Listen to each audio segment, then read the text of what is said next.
Assalamualaikum warahmatullahi wabarakatuh. Halo semuanya, perkenalkan nama saya Adek Surya Rizky Rahab dari kelas BUN 6A dengan NIRM 0102211198. Baik, dalam video kali ini saya akan menjelaskan tentang bagaimana pemanenan dan pasca panen, mulai dari TBS hingga berubah menjadi CPO untuk memenuhi tugas mata kuliah pasca panen.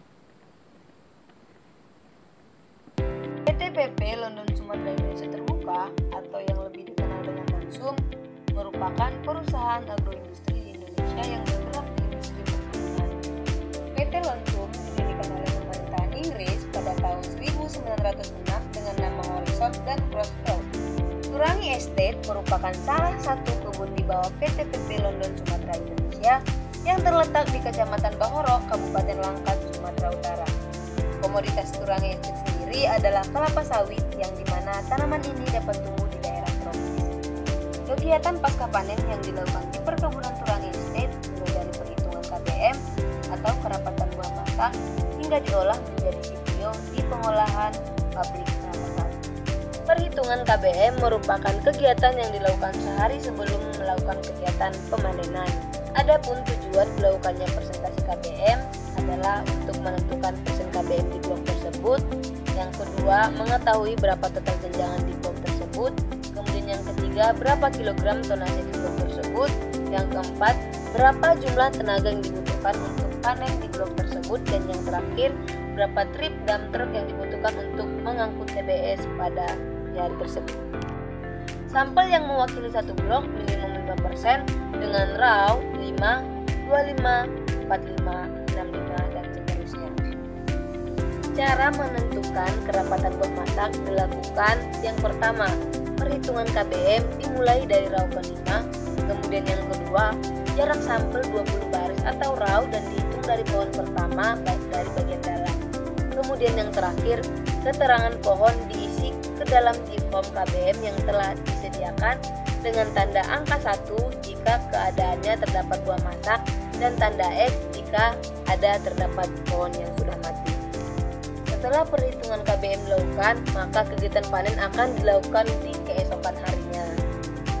Adapun prosedur kegiatan pemanenan kelapa sawit yaitu yang pertama menghitung dan mengecek kerapatan buah masak, kemudian mengisi buku taksiran, kemudian yang ketiga laporan kekurangan divisi dan membuat formulir permintaan alat transport untuk angkut buah. Kemudian melakukan kegiatan antrian pagi di kantor divisi untuk membahas tenaga yang akan melakukan aktivitas panen. Selanjutnya apel pagi bersama asisten divisi, mandor, rani, dan pekerja serta melakukan briefing sebelum melakukan kegiatan pengerjaan panen. Kemudian persiapan alat dan APD yang terdiri dari helm, kacamata, sarung tangan, korset, dan sepatu boot. Dan alat yang digunakan untuk kegiatan panen terdiri dari egrek, angkong, tapak, gancu, dan ember. Kemudian setelah mempersiapkan alat dan APD, selanjutnya mandor melakukan pembagian lokasi kepada setiap tenaga. Kemudian pemanenan telah dapat dilakukan dan pemanenan hanya boleh memanen buah yang memenuhi kriteria buah masak. Selanjutnya, cara untuk melakukan panen. Setelah pemanen sudah tiba di anjak atau di lahan dan sudah menggunakan alat pelindung yang lengkap, selanjutnya didirikan pada pokok yang terdapat buah masak, dilakukan pemotongan pelepah terlebih dahulu untuk mempermudah pengambilan buah. Selanjutnya, setelah pelepah tidak menghalangi pengambilan buah, selanjutnya TBS dijatuhkan atau dipotong. Kemudian potong tangkai buah dengan bentuk T. Tujuan dari pemotongan adalah untuk mengurangi penyerapan minyak ke tangkai saat proses pengolahan di PKS. Kemudian kumpulkan semua buah yang sudah dipanen di TPH atau tempat pengumpulan hasil dan brondolan yang berada di sekitar pohon dikutip dan dikumpulkan ke sentral brondolan untuk dilakukan penimbangan sebelum diantar ke PPKS. Untuk tahap yang selanjutnya adalah pengangkutan tandan buah segar ke dalam dump truck. Buah kelapa sawit yang telah dipanen kemudian dimuat ke dalam dump truck pengangkutan menuju pabrik pengolahan. Apabila buah yang sudah dipanen tidak segera diolah, maka kandungan asam lemak bebas akan meningkat. Adapun tahapan pengolahan di PPKS adalah sebagai berikut. Yang pertama adalah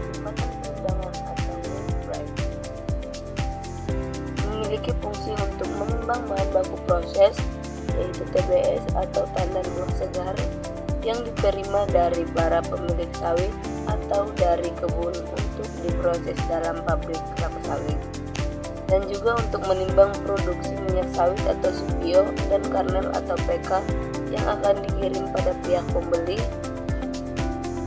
dan menimbang material lainnya yang perlu untuk kepentingan perusahaan dan lainnya. Kedua, stasiun penerimaan. Disinilah buah akan disortasi atau digrading dengan tujuan untuk menentukan mutu buah yang akan diolah di dalam PKS sebelum didorong menuju ke loading rem atau tempat penampungan buah sementara.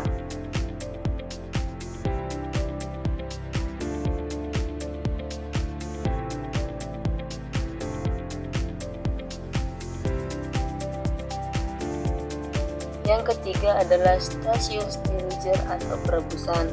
Di stasiun ini, buah akan direbus selama 1 hingga sampai 2 jam, bertujuan untuk menonaktifkan enzim-enzim di fase, memudahkan perontokan brondolan dari jangan kosong, kemudian mengurangi kadar air pada TBS. Kapasitas dari 3 unit perebusan ini sekitar 90 ton, yang dimana setiap unitnya menampung buah TBS sekitar 30 ton.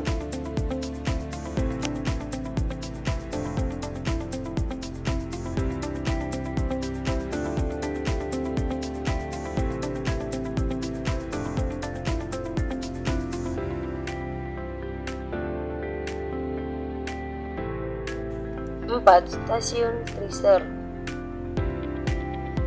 Di stasiun thresher ini, tandan buah segar yang sudah direbus akan dipisahkan dengan cara pembantingan di dalam thresher yang akan dipisahkan menjadi 2 bagian, yaitu tandan kosong dan brondolan.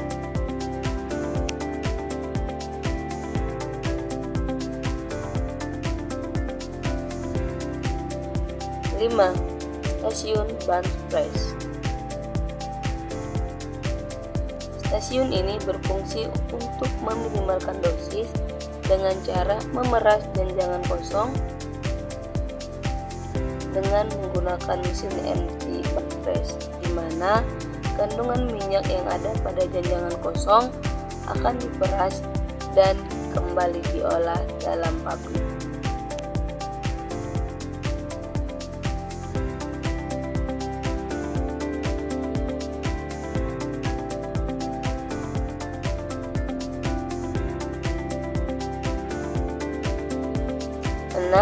Stasiun press dan digester. Di stasiun ini terdapat 2 alat, yaitu tabung digester dan mesin press. Digester ini berfungsi untuk pemuatan brondolan sehingga daging buah akan mudah terlepas dari nut atau biji.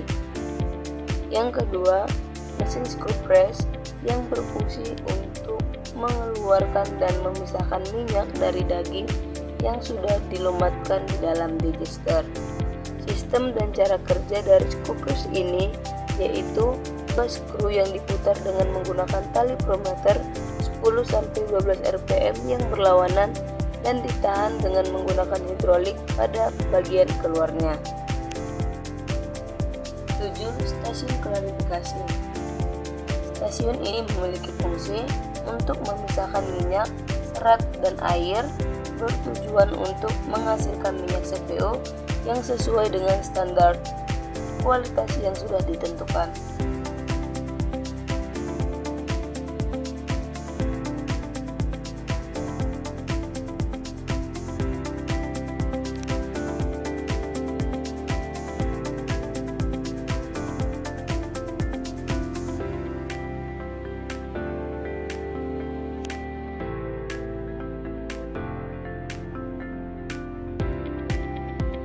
Delapan, stasiun nut dan kernel. Stasiun ini memiliki fungsi untuk proses pengolahan nut atau biji, mulai dari pemisahan nut dari fiber hingga pemecahan nut menjadi kernel, dan cangkangnya kemudian dijadikan sebagai bahan bakar atau dapat dijual kepada pihak yang lain, dan kemudian kernel yang akan dikirim ke dalam bunker di mana di dalam tangki bunker ini kernel akan ditampung sebelum dijual kepada pihak pembeli.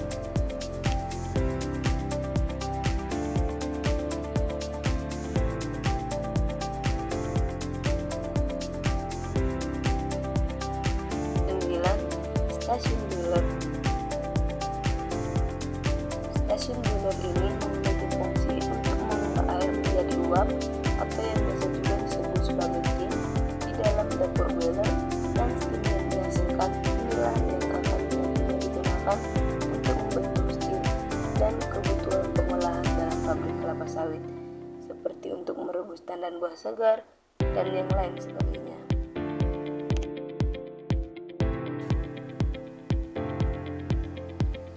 10. Stasiun kamar mesin.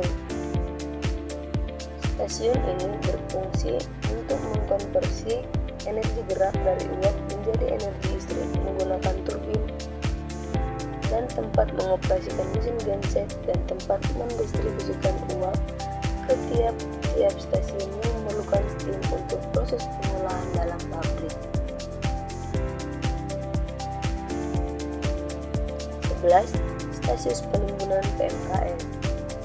Stasiun penimbunan atau strong stain memiliki fungsi untuk menampung hasil dari PMKS atau hasil pengolahan produksi, baik itu CPO maupun palm kernel atau PK, sebelum dilakukan penjualan kepada pihak pembeli.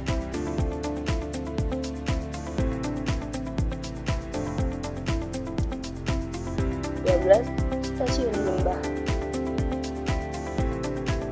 Stasiun limbah ini memiliki fungsi untuk mengolah limbah yang dihasilkan dari proses pengolahan buah kelapa sawit dalam pabrik, sehingga nantinya limbah ini bisa memenuhi parameter keamanan terhadap lingkungan sekitar yang ada dan dapat dinyatakan aman dan tidak mengganggu kehidupan ekosistem yang ada di sekitar lingkungan atau area tersebut.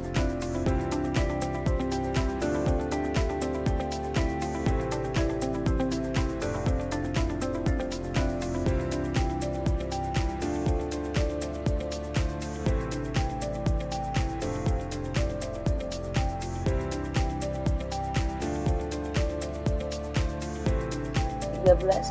Stasiun water treatment plant.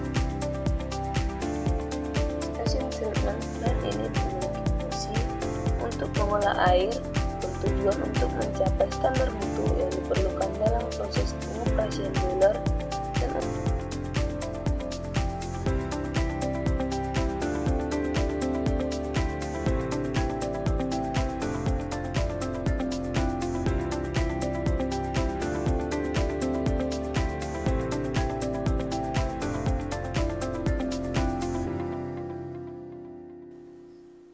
14. Ruang analisis atau laboratorium memiliki fungsi untuk pencatatan, pelaporan, dan menganalisa penyebab terjadinya penyimpangan kualitas CPO sehingga dapat dilakukan action pencegahan dan perbaikan oleh manajemen.